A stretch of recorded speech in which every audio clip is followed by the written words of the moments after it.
A calendar is a system to organize and measure the passage of time. In data analysis and programming, a calendar is to refer to a structured representation of frequently used time data to organize and analyze temporal data.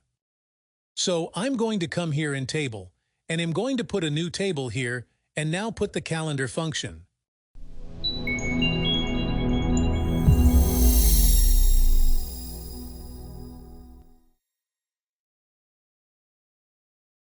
Hello, I am Gabriel Venturini, a Brazilian with a degree in administration and specializing in strategic management and business innovation.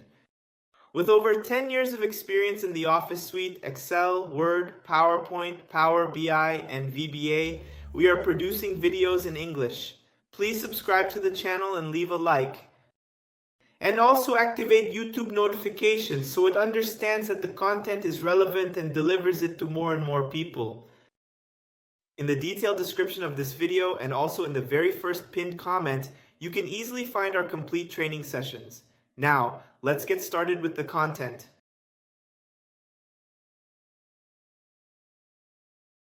So, calendar asks me what I want. What is the first date? I want to pull the date function. I want the year 2020.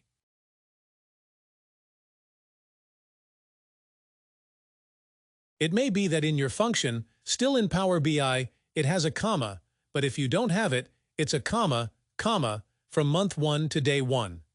Until which day, it asks me which is the end, the final date, until today. And I opened and closed in parentheses for it to put. It returned me then, from the date 2020 to the current days, it made the return here, and here I will put in short date for it to come.